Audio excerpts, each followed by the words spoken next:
IMA Moroccan Aerospace Training Center.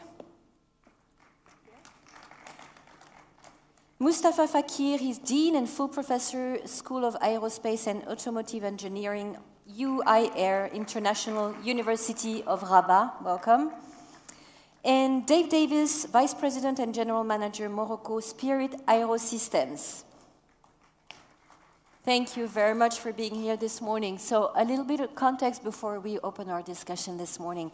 Dave, you want to sit next to me? You're quite far otherwise. Great.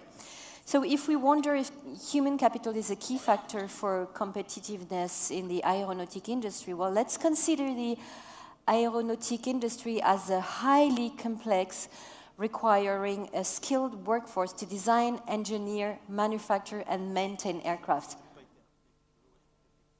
Ah, okay. Well, please, I didn't know you were here. So you're Driss Betache?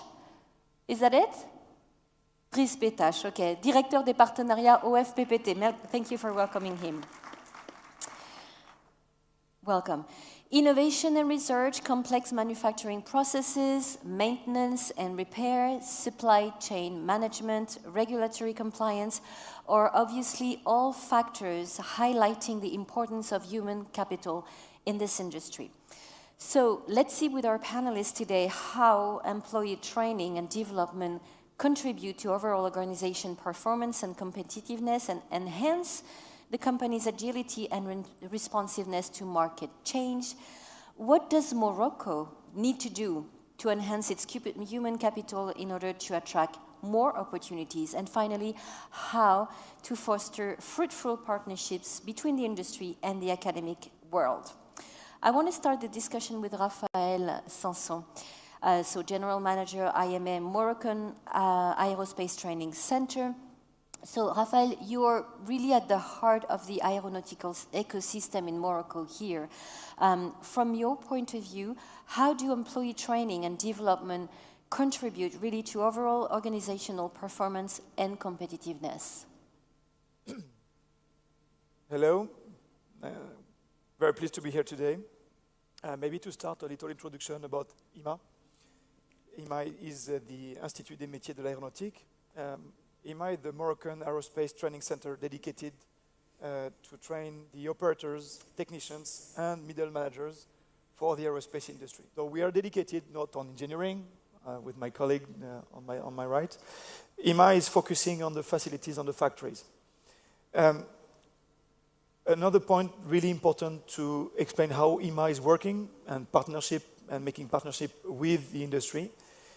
We are an innovative public-private partnership between the Moroccan state that finance and provide guidance on how we have to do our work, and the industry manage the training center. So this helps the training center being up to date on what the company's needs, on making sure that we are up to date to what the company needs and what they are going to develop for the future, and supporting them in various areas.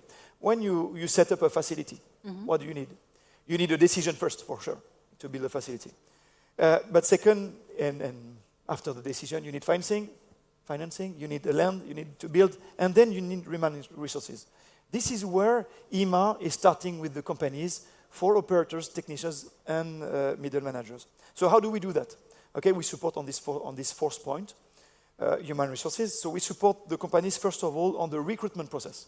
We help them with candidates, selecting the process, making the hiring process before the training. So let's make it clear.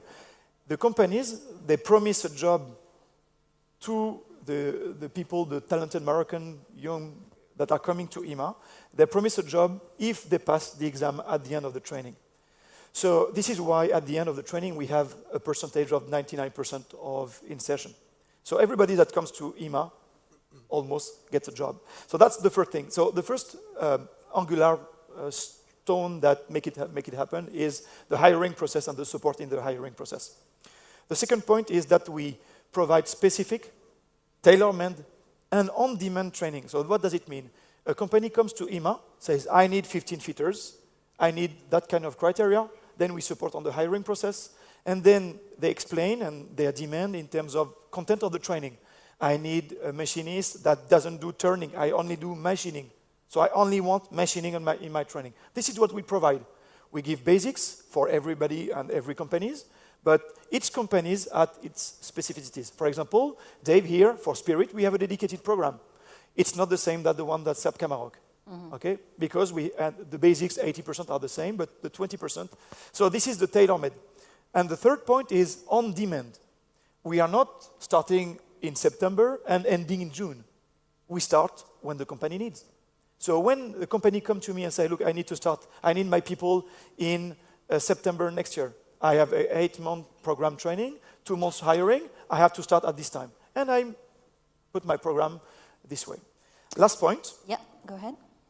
No, well, it's not the last point, it's just to conclude. When we support the companies on the recruitment process and when we support them in all the training phase, on-demand, tailor-made, then it gives the opportunity to the company to focus on their business, and not on how will I hire new operators, how I will train them. They can start and focus on what they have to do, business.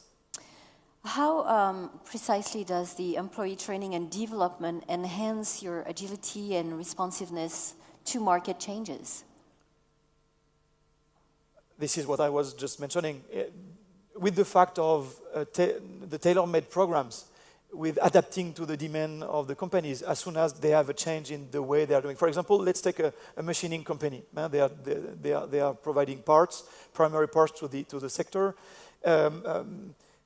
At the beginning, we were training the people more in conventional machining, manual, learning how it takes to remove the raw material on the material, etc. Now we are talking to the companies and with the companies on bringing training on 5-axis machines. This is now what we are talking about.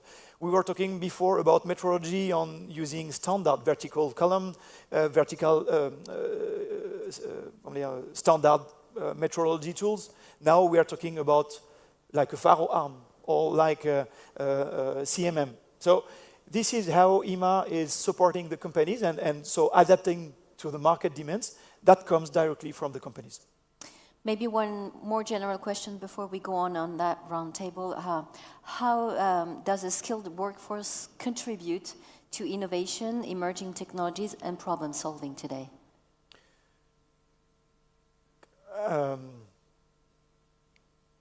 To answer this question, I will answer on how IMA is supporting the companies, not only in the first process of I want to hire people. I need people to start and I take them from the school and then you give them the training. And so let's now talk about how IMA is supporting the companies during their growth. I mean, you have a company of 50 persons, you want to grow it to 350, for example. Then how you can use IMA to support the growth in terms of their development. So I'm talking about how does IMA support the employees in the companies. So with this, we have vocational trainings, okay, that we provide to the companies. These vocational trainings cover what? Cover expertise, mechanics, composite, and so on, electrics, etc. So expertise, technical expertise, manufacturer expertise.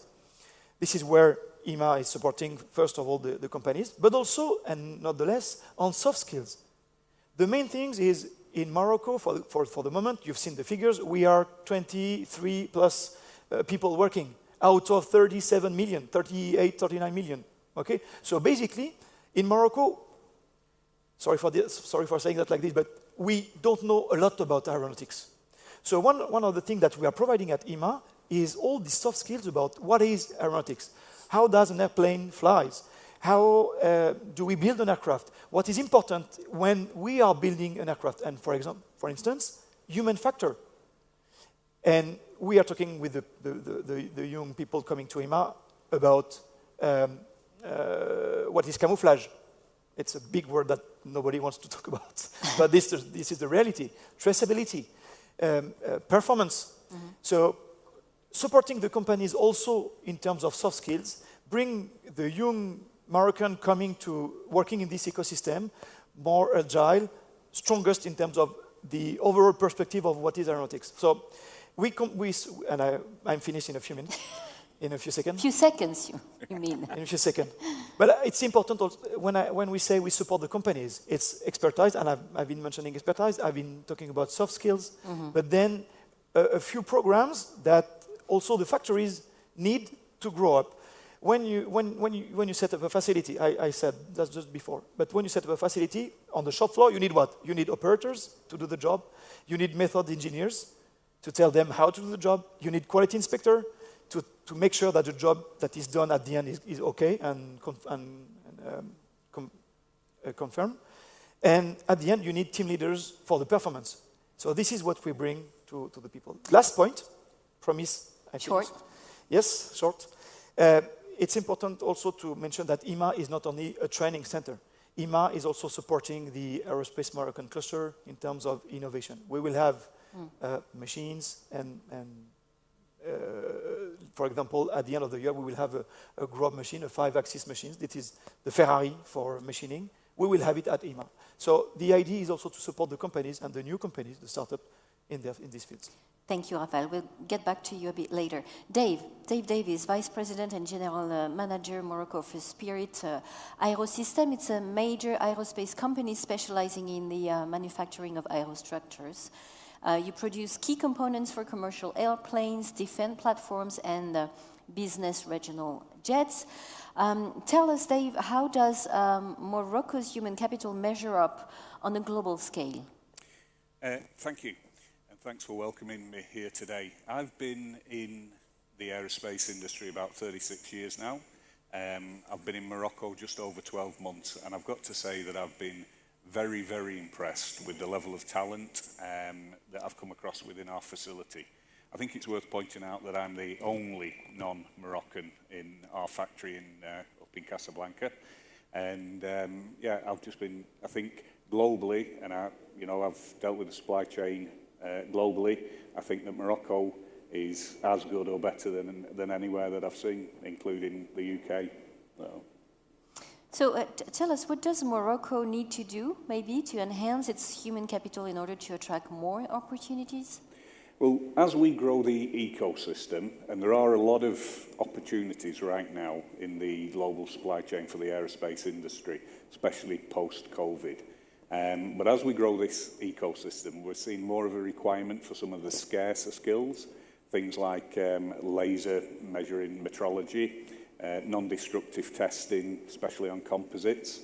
But I also think we need to also focus on, I think Raphael touched on it, some of the leadership and management skills, some of the supporting programs such as supply chain management, methods, engineering and quality. Okay, we'll get back to you a bit later. Let's move around the round table now and hear Mustafa Fakir, PhD, Professor Dean at School of Aerospace and Automotive Engineering. Mustafa, tell us, how do you make sure that your students get a good training in aerospace engineering today? Okay, thank you. So I think it's a combination of many things. So we have, first of all, we have a well-rounded curriculum in which we try to cover fundamental and also advanced topics such as flight mechanics, flight control, space mission design, rocket propulsion. And then we combine this with some lab experiments so that students, they can have some, we provide them with hands-on experience on the state-of-the-art equipment in this field, in aerospace engineering. We also provide the students or assign them some design projects so that they can apply the theoretical knowledge to the real-world problems, and also this allows them to develop some soft skills such as teamwork and communication. We develop also many partnerships with companies, with aerospace companies, so that students can do some internships, and also we invite those professionals within some guest lectures in order to share their insights and also to keep us updated with the market need.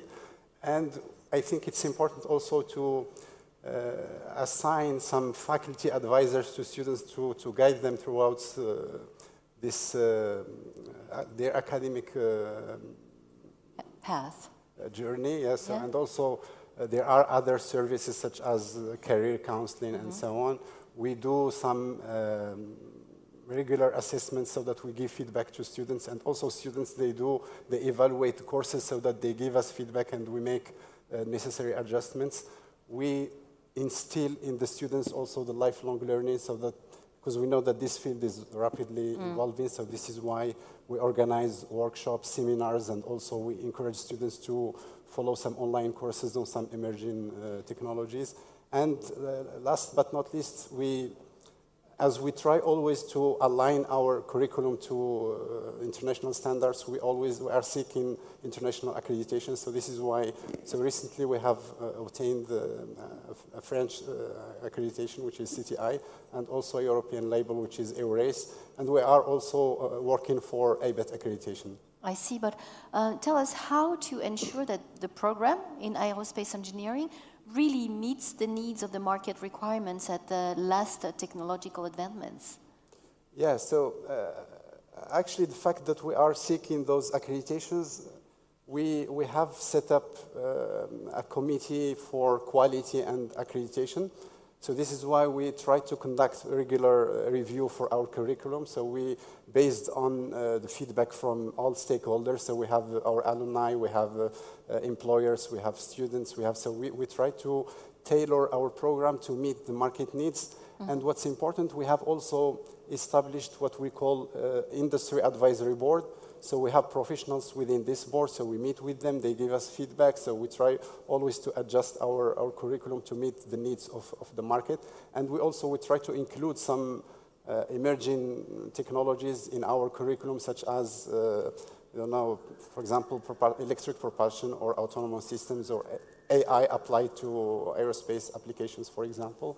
We always try also to encourage our faculty members to participate into some professional development courses, and also, as I mentioned before, we organize many workshops and seminars, and we try also to bring students to events like this event, so Market Share Show. So actually today we are bringing around 100 students to attend this workshop. And also, I think that also research is important. So we try to promote like this culture of research. And if it's done within joint research projects with industry, that would be also better to strengthen this collaboration, and also to address the challenges of the market. So either current or future challenges that this industry is facing. And I think also collaboration, it's with international universities and international institutions. This is important also to broaden all the perspectives, and also to get exposed to the new technologies and the new approaches, new methodologies. And in this regard, we are actually, in our school, the students, they have the possibility to earn a double degree with two main universities from the US, so Georgia Tech and Mississippi State University. Thank you. Driss Betache, vous êtes let's switch to French with you. Vous êtes directeur des partenariats OFPPT. En quelques mots, très rapidement, qu'est-ce que OFPPT, si vous pouvez nous le présenter, s'il vous plaît? Merci beaucoup pour l'invitation. Résumer ce que fait l'OFPPT en quelques minutes me paraît un peu un exercice difficile, mais je vais vous dire ce que nous faisons pour le développement du capital humain au Maroc en tant que développeur de compétences, mais aussi en tant que partenaire en compétences au niveau du continent dans le cadre de la coopération sud-sud dans une notion beaucoup plus élargie. En fait, le capital humain aujourd'hui, si je devrais dire, et ce serait un truisme de le dire, qu'il constitue la clé de voûte de tout projet de développement et notamment de projets industriels. Aujourd'hui, nous en avons fait, et Madame Tréchal, la directrice générale, l'aurait mieux dit que moi, nous en avons fait une mission de vie. Une mission de vie pour justement mettre à la disposition de toutes les stratégies sectorielles les besoins en compétences pour les accompagner dans les dynamiques de développement. stratégies sectorielles. Je ne citerai que le plan émergence, le plan d'accélération industrielle, l'accompagnement du Maroc vert, du Maroc bleu, la stratégie énergie renouvelable, la stratégie tourisme 2026 et j'en passe, où aujourd'hui nous sommes le premier développeur en termes de compétences puisque nous accompagnons ces stratégies à hauteur de 93% en termes de ressources humaines et ou plutôt en termes de capital humain. En quelques chiffres, l'OFPPT, c'est pas moins de 400 000 jeunes en formation sur 480 métiers, plus de 720 filières de formation, dispatchés ou plutôt drivés au niveau national dans nos différents centres de formation qui sont pratiquement de 500 centres de formation, plus les nouvelles cités des métiers et des compétences, qui sont des établissements nouvelle génération ancrés dans leur système économique pour développer les stratégies sectorielles, créer de la valeur au niveau local, accompagner la dynamique de l'emploi des jeunes, servir moteur de croissance et améliorer la compétitivité de nos entreprises. Alors précisément, comment est-ce que vous accompagnez aujourd'hui les entreprises marocaines en capital humain ? Alors nous les accompagnons justement par leur mettre à disposition le capital humain nécessaire à leur développement à travers d'abord, et ça a été le cas de la nouvelle feuille de route de formation professionnelle qui a été validée par le souverain et qui est sur 5 axes structurants. Je commence d'abord par la cité des métiers et des compétences qui constitue la colonne vertébrale de la feuille de route et cette colonne vertébrale aujourd'hui elle est axée sur des programmes qui sont actualisés, ludiques, équilibrés, qui intègrent les dimensions du digital, une nouvelle approche pédagogique centrée sur l'apprenant, avec les compétences de base pour intégrer le marché de l'emploi, mais aussi les compétences soft skills qui permettent justement l'évolution au sein de l'entreprise. Et bien évidemment, nous connaissons que nos entreprises aujourd'hui au Maroc sont pratiquement de 95% des TPE et des PME. Donc nous donnons aussi, avec un programme que nous avons avec l'Université Mohamed VI de Ben Gurir, un programme sur l'entrepreneuriat, justement pour approprier ces techniques et permettre aux jeunes de créer plus de valeur et plus de compétences afin d'évoluer dans le marché de l'emploi. Oui, alors j'allais vous demander plus largement comment promouvoir ce capital humain au Maroc. Alors, promouvoir ce capital humain au Maroc, je pense que c'est d'abord, définissons-nous ce que c'est que le capital humain tout d'abord. Je pense que depuis Théodore, aujourd'hui, ce capital humain, je pourrais le qualifier d'abord d'une valeur ajoutée de l'individu au sein d'une organisation et je l'incrémenterai par l'indice du capital humain qui serait la valeur ajoutée de l'éducation versus santé sur la compétitivité des travailleurs, des employés d'aujourd'hui et de demain. Et nos jeunes qui sont ici devront bénéficier de cet accompagnement. Je les salue et je les encourage à intégrer ce marché qui est aujourd'hui très porteur. Alors, si je dois positionner aujourd'hui ce capital humain, je vais reprendre une formulation de Moulay Hafid, l'ex-ministre de l'Industrie, quelqu'un pour lequel j'ai beaucoup de respect et d'admiration. Il se disait, lorsque je me regarde dans une glace, je me désole, et lorsque je me compare, je me console. Oui. Donc aujourd'hui, si je suis sur un scaling d'échelle de valeur, nous sommes à mi-parcours, puisque cet indice de capital humain nous place à 0,5, avec un nouveau modèle de développement qui aspire à le porter à 0,75 pour le standardiser aux standards internationaux et s'approcher du standard français qui est à 0,75, du standard allemand qui est à 0,8 ou au standard de Singapour qui est à 0,88. Donc aujourd'hui, être dans cet élan nécessite l'apport d'un écosystème parce que la formation professionnelle n'est pas le seul moteur qui agit sur le capital humain d'aujourd'hui et de demain.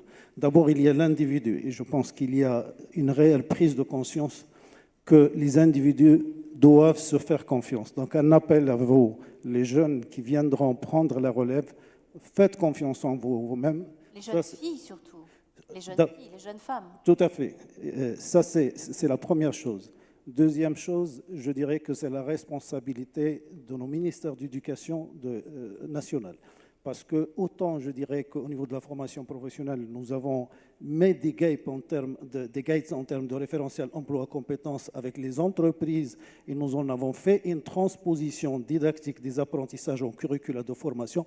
Aujourd'hui, il faut installer des systèmes PISA, type PISA, entre l'éducation et la formation professionnelle pour dire quels sont les prérequis. Je sais qu'au niveau du modèle de développement, le nouveau modèle de développement, nous allons porter cela à 75% de jeunes arrivés à 75 ans qui arrivent à 15 ans avec une maîtrise de la lecture, de l'écriture, des bases de mathématiques et de scientifiques.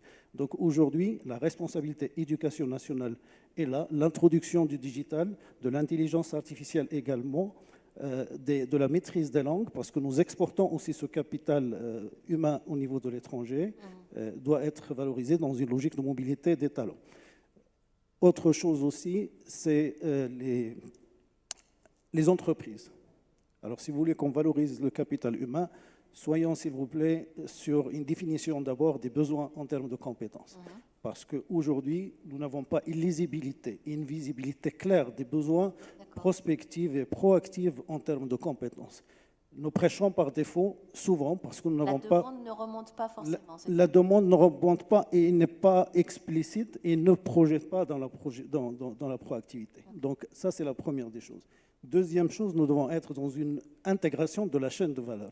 Et je ne voudrais plus parler aujourd'hui d'écosystème parce que tant qu'on est dans l'écosystème, on est dans l'attente et on est dans la logique client-fournisseur. Je voudrais être plutôt dans la dimension galaxie. Et dans la dimension galaxie, comme on le sait, une galaxie, c'est quelque chose qui s'agrandit de jour en jour. Et donc, je voudrais qu'aujourd'hui, qu'on soit et qu'on tire cette compétence avec toute la chaîne de valeur. Et pas des moindres, intégrer des secteurs nouveaux et à forte valeur ajoutée. Parce qu'en restant sur des secteurs sur le Kate Mainstream, on reste encore sur les bases de la production. Aujourd'hui, on doit passer sur la co-traitance, on doit passer sur le produit fini. Un point, et pas des moindres, c'est positionner l'individu et le caractériser dans son poste de formation, de travail. Aujourd'hui, j'étais dans des entreprises, j'occupais une fonction dans le privé. J'envoie un agent avec une description de poste et quand il est dans l'entreprise, on me dit qu'il n'est pas compétent.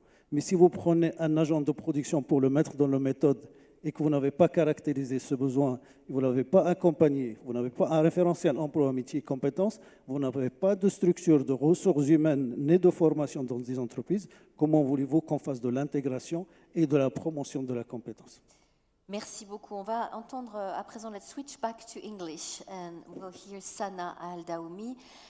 Good morning. Thank you for being here. As your group senior vice president of human capital at Edge, maybe a little word on Edge. What is Edge? What are you doing? And my first question is, how can organizations best access talent in emerging markets? Sure. Good afternoon, everyone, and thank you, Sophie, for having me today. Our esteemed panelists. A little bit about Edge. Edge Group is based in Abu Dhabi. It's forming more than 25 entities, plus more than 12 JVs presented globally. We are diversified as a workforce with more than 100 nationalities amongst the group. And also the rest of the nationalities inclusive, as I said, that adds value to us from our JVs and joint ventures within the entities. We are based in Abu Dhabi, as I said. We've been almost 5 years. We will be celebrating our 5th anniversary this month, hopefully. And we are proud of what we have delivered as Edge. Our core business basically is in defense and technology, manufacturing industry as well, and our main focus areas around robotics, cybersecurity, unmanned. We provide solutions to the defense industry within Abu Dhabi and the ecosystem internationally. So basically that's what we're trying to achieve, and that's our purpose as an organization, is to provide the sovereignty and capability for UAE. Back to your question, Sophie, around how organizations can access the emerging markets. It goes without doubt that the emerging markets possess a unique skill set and provides fresh perspective. And I think these fresh perspectives will support and enable the advancements in the tech sector in general. So some of the initiatives that we have noticed and witnessed ourselves trying to access talent across the world is understanding the market basically in the regions, conducting research, understanding the culture, the economical landscape as well, the high in-demand skills that those markets or regions are providing. This will help actually organizations tailor a strategic approach on how to, customize their strategy of accessing talent into that specific region. I think that's one. The other thing I would say is it is crucial for organizations to strengthen the relationship with the local stakeholders and government bodies.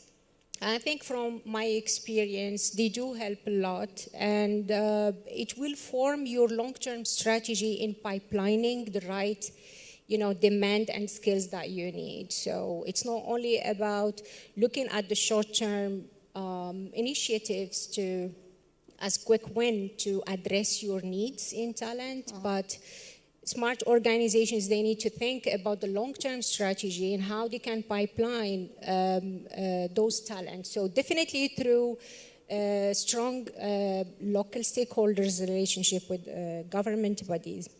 The other thing I would like to highlight is the participation in competition in generally in those specific markets. It really gives, I would consider it as an eye-opener. And we've been talking earlier today, Sophie, on competitions that we have attended. And we were the only company in Turkey as Edge Group attending Technofest. It was an eye-opener for us. More than 95 competitions took place for almost the full year, and then they're all coming and presented. It gives you a perspective from the culture perspective and the type of talent that you can gain as an opportunity of attending those competitions. Last but not least, I would like also to mention that the financial support and partnership with universities is crucial. Investing in the local startups will definitely give an ROI not only to the entrepreneurs because you're unlocking their potential, but also building that trust and credibility as an employer of choice, as an organization. To maintain that long-term relationship and get that trust in place. So Sana, you touched a little bit on that point, but I'd like to come back on how can organizations really create pathways to support and develop tech talent? I think most of you will agree with me if we mention career progression. It's a pain point not only for employees, it's for organizations and employers as well. Now, if organizations are not clear in terms of what type of career progression they are able to provide to their employees, they will continue to be in limbo, and that issue will continue to be present. I think my advice on this, from experience as well, is defining the roles and responsibilities and creating a proper path based on, what those individuals are looking for. So especially within our organization, engineering community is crucial for us. They're the core and backbone of the organization. Of course, the support function also, they do have similar kind of weight, but given the scarcity of those talents in the market, they always like to be treated in different ways. So the employer needs to understand the employee's needs and how they can define their career path. I think at Edge, what we have done recently, we've introduced a technical career ladder for all our engineers where we have clearly defined at each level what kind of competencies this individual should have and possess, with a rigorous process to ensure that advancements take place, showing transparency and, based on merit and performance. That helped us a lot in terms of clarity. So individuals, they do understand what does it take for me, or what do I need to do or achieve so I can move up the ladder. Plus, of course, the reward system that should be in line with each job level. Having said that, this is from the roles, responsibilities, and the daily job that individuals carry within the organization. I would say what would work also nicely for us is mentoring and coaching, providing those employees with the right support system and the appropriate working environment, giving them freedom and their own space, especially the engineers. They always want freedom. They always want to do things the way they want. So organizations, they should tolerate those requests to a certain extent, because you don't hire experts to tell them what to do, right? So I think that worked very nicely for us. Thank you, Sana. We have a couple minutes left remaining, so don't be afraid to raise your hand if you have questions for this panel. I have more general questions that anyone can answer on that roundtable. What training and development programs, according to you, are most effective in preparing aerospace employees for the evolving demands of the industry, and particularly in sustainability and digital transformation? We haven't touched on those points. Dave, do you have your... I think one area that I do think is very important is actually looking at slightly more of the soft skills in terms of lean manufacturing, and then empowering the people and empowering your team to ensure that they've got all the tools with almost like the Toyota production system or the Airbus production system, whatever, Spirit in our case. I think that's very important. I also think that in terms of digital, everything that we do now in our industry, right from the shop floor upwards, is all digitally controlled. So it's very important that everybody has a really good working knowledge of things like SAP or whatever system that you're particularly using. And I think sometimes we overlook that because it's, our ERP system is actually the backbone of the facility, of any production facility. So I think that's very key to our future. Right. Rafael? Yes. I will come back to an example I take just before about machining. That was not the case 10 years ago when we were looking for an operator on the machine. We want him to press the button and solder the part. Right now, it's not the case. We want him to go to the Mastercam or Esprit or whatever software to make sure that the part has been, the way to manufacture the part has been designed correctly, then set up the machine, then put the program into the machine, then do the part, and at the end, take out the part, control by himself the parts, and not only with the metrological standard tool that I was mentioning, but also like CMM machine, digital, using digital software and programs that will help him confirm the quality of the production he has just made.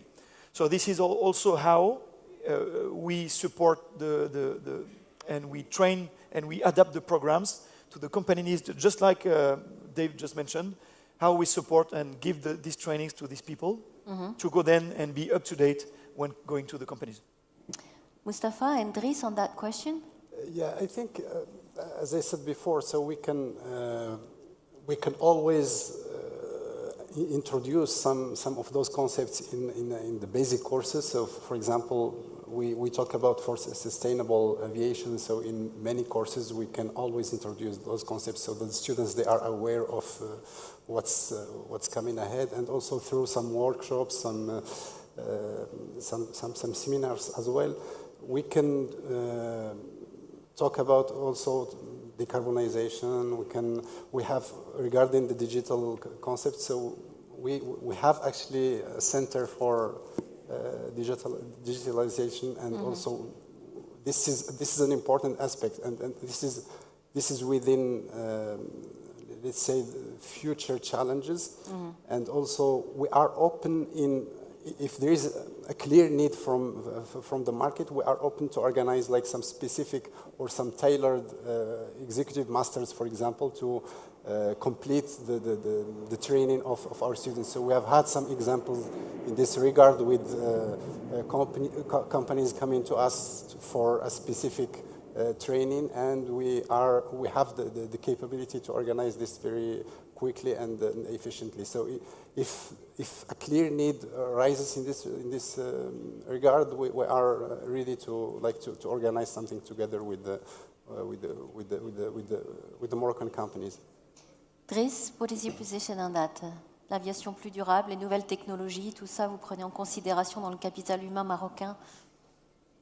Pardon, est-ce que vous pouvez reproduire la question, s'il vous plaît? Oui, on parle de l'aviation durable et des nouvelles technologies comme étant, faisant partie intégrante aujourd'hui des programmes de formation dans l'industrie aéronautique. Oui, nous avons donc à travers l'ISMALA, l'Institut de formation dans les métiers de l'aéronautique et de la logistique portuaire, que nous avons renforcé par l'ISMALA 2 qui a été mis en place dans le cadre du Millennium Challenge Corporation, toute une offre de formation à la fois sur l'environnement industriel, donc tous les métiers qui sont rattachés à cette industrie, plus des métiers spécifiques tels que le MRO sur la maintenance avion. Donc par rapport à ces programmes et cette offre de formation qui est sur 7 filières diplômantes et 14 formations qualifiantes, c'est une formation qui touche pratiquement 1 millier de jeunes chaque année et qui permet justement au secteur d'avoir toutes les compétences nécessaires.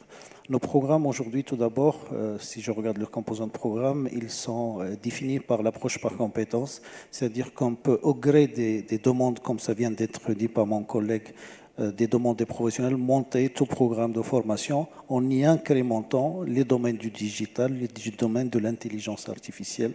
Déjà, au niveau de la nouvelle offre de formation qui a été validé par le souverain, que Dieu l'assiste, nous avons introduit l'intelligence artificielle dans toutes ses composantes en tant que filière appropriée et nous avons comme objectif de digitaliser plus de 50% de nos programmes de formation avec une plateforme OFPT Academy où les programmes sont digitalisés.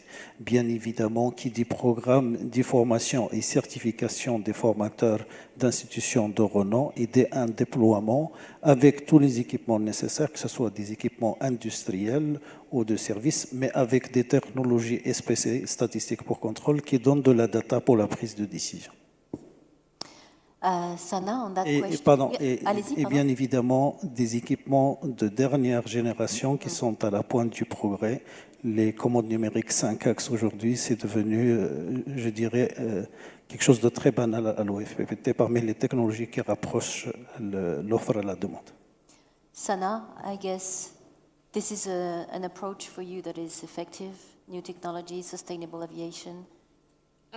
Yeah, definitely. I think sustainability is key for most organizations and for different sectors. I think it's the buzzword that's happening across the globe recently. And I think we at Edge, we do look at this carefully, especially when it comes to manufacturing side, where the production takes place. We always make sure that sustainability is in the heart of what we do and looking at the digitalization side of it and making sure that we avoid the wastage, especially of the material that we utilize for production. So we do have a lot of initiatives in place to ensure that we comply with, the ACG in general. I'm turning to the audience and to look if there is any question for this panel. Do not hesitate. We have another minute left. No question. Maybe a last round on this table with a last message. Is there? Yes, there's a hand raising in the middle of the room. Thank you. Hello. Hello. You get to hear me, right? Yes. Okay, my question was to the representative of EMA. Can you speak a bit louder and maybe stick the mic to the chin like this? Okay, trying. Is this right? Better. Thank you. My question is addressed to the IMA representative here with us. It's how do you align human skills development with the rapid market growth that is ongoing right now in order for you to, ensure to meet the requirement of your clients and be on top? Thank you so much. Thank you very much for your question. Maybe two aspects in the answer. The first one would be what I was just mentioning before. As we are training on request and tailor-made trainings based on the demand of the companies, as soon as the company come with something different, a new type of training or a new type of technology or a new equipment or a new knowledge, then we can adapt the training based on that. And I will give you an example. For example, in the area of composite activities, you can find composite manual layup, automated layup. You can find elastomer setting up and so on. So with a company recently arrived in the ecosystem, they are producing parts that on which we don't have the knowledge locally in Morocco. It's a brand new technology, brand new activity for Morocco. It's a long age known technology, but new for Morocco. So what we've done in August this year, I sent two trainers there at their facility in the country where they are already producing. And this is, they learn the process, they learn the equipment, they learn how to manufacture the parts. And then when coming back to Morocco, they set up all the program with the company, link very, very closely with the company.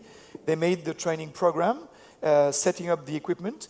And then now we are training 15 persons for them on this new activity. So in your question, we are talking about new technologies for the future, but also technologies that are new for the ecosystem. So answering for the ecosystem, this is how we do it. For the new technologies, and we're talking about sustainability or digital or AI or whatever, we are always following the demand of the companies. Okay, so if the company comes and say, look, I'm going to manufacture these parts using that big data and AI to design the parts and so on, then we'll do the same process. We learn with the company, we set up the program, and then we train the people on what has been based. Last point to answer your question, one of the ability we have at IMA is we are not delivering diploma, as my colleague from the OFPPT, and it's an advantage in some point and a disadvantage in some point, because for the people, there's no diploma at the end of IMA. But the advantage that brings the fact to deliver certificate of competencies is we can adapt the program and customize it to the company needs. So as soon as I said, as soon as the company comes with a new equipment, new product, new way of manufacture or new knowledge, then we can learn with the company, set up the program, and train the people. I have just one last question, and maybe ask you for a very short answer. We are talking human capital in this roundtable. We haven't touched a word on diversity and inclusion, so I would like to have your say on how can companies foster a more inclusive culture today. Just a quick word, each of you, if possible. Sana, you want to start? I think diversity and inclusion is key for all organizations nowadays. And I would like to give an example from one of our entities. And since we are talking tech talent within this sector, we have almost 49% of our population female engineers, and everyone, like some of the leadership, they were like, oh, this is a risk for the organization. If they get pregnant or they get married, then okay, who's gonna take over? So, but we were smart about it in terms of, yes, their representation is really crucial, and witnessed basically by the heads of functions of the engineering, where they see the contribution from female engineers. They take their job seriously. I'm not saying men, they don't, but we've seen really great caliber from UAE nationals, female engineers. And basically to ensure that diversity continues, regardless of the individual's circumstances that might occur, is to see how we can come up with a proper system around them to support them and retain them in the organization through different type of employment, for instance, whether that's part-time contract or freelancing or, fixed-term contracts and so on. So we try to come up with some initiatives to retain and maintain that diversity and inclusion. And I was saying earlier that we as Edge Group, based in Abu Dhabi, we have more than 100 nationalities across, yes, and that also contributes, to be honest, into the developments and the advancements of the way we operate and the way we approach projects, we approach way of working. Because having one nationality always does not, maybe, will keep you narrowed in your thinking. But having, I think, a team, diversified workforce, definitely contribute to the organization development. Quick word, gentlemen, on how companies can foster a more inclusive culture. Dave, Rafael, Mustafa, and Dries. Spirit Aerosystems has quite a strong policy on diversity and inclusion. And I think what we're also seeing, which is quite interesting, is that a lot of the females that come through onto the shop floor actually progress through the ranks of through engineering or quality very, very quickly. And I don't know if that's just down to the individuals or, maybe there's the mindset. But we also, I think as an industry, need to encourage more people to enter into the business, because probably, as Raphael says, they do our recruitment for us, and this is something that we encourage. But I don't know if we're seeing it the same proportion. We're certainly not seeing a 50-50 split, so I admire Sana in what they're doing over in the UAE. Yes. So I think we as an industry need to be really encouraging more and more females into the industry. So. I will complete in quickly, in a few words, and then more testimonial on what just Dave said. As we are supporting on the recruitment process, I can confirm that companies, the first criteria the company are coming to us and asking for is, we want the more women you can find on the market. So first one of the problem is, how do we find the women on the market? And second point, so testimonials, second point is, let's do promotion. So we have started that. In May, or in June, we had an action with the G's. They came with a classroom of 30 young women, age of 17, so not yet involved in the decision of the training they would like to do, telling them, look, you can come to aerospace. Women have their place in aerospace. And we've presented that, and at IMA, we are working in the factories. So it's labor activities. So they've seen everything, and then they could identify what they could do in their kind of jobs, but also identify what they could do and evolve for their future in their career, like jobs adapted for engineers, for example. Mustafa. Yeah, so even for us, actually, we have...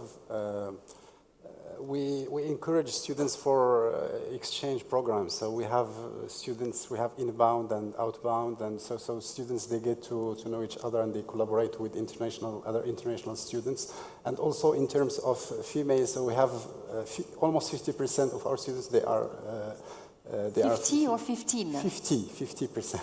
And actually our partners are surprised, so because the last year our students spend it, for those who choose to have the dual degree, they spend it within our partners in the US. So some professors, when they get to the room, they think they have mistaken, so they get to the wrong room because they see that many female students. So this is actually, we are proud about that, so we are preparing also for companies of female aerospace engineers, and we have our students, they created a club which is called Moroccan Women in Aerospace.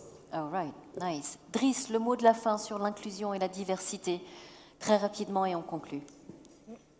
Oui. Tout simplement pour dire qu'à l'OFPT, nous sommes sur une approche genre qui fait qu'aujourd'hui, nous sommes à 50% pour le personnel, 50% femmes et 50% hommes. Au niveau de la formation, on retrouve le même ratio. 50-50. 50-50. Et d'après des données que j'ai sur le supérieur dans des écoles d'ingénieurs, aujourd'hui, plus de 60% plaident pour la faveur donc, de la femme. Nous sommes leadés au niveau de l'OFT par une grande dame qui est Mme Loubna Trécha, donc qui lead plus de 10 000 personnes. Donc ça vous donne une idée aussi sur le choix aujourd'hui de Sa Majesté de porter la confiance sur le genre. Mais moi, je serais tenté de dire qu'aujourd'hui, et dans des filières, je dirais que c'est nous, les hommes, qui devons plaider pour le genre où il y a plus de femmes, plus de 80% femmes que d'hommes. Donc, moi, je ne suis pas forcément pour cette question du genre, pour la simple et unique raison qu'aujourd'hui, la compétence de la femme n'est plus à démontrer. Donc, lorsque je prends un référentiel emploi, métier et compétences et que j'en fais la transposition didactique en activité d'apprentissage, je ne sélectionne pas sur le genre.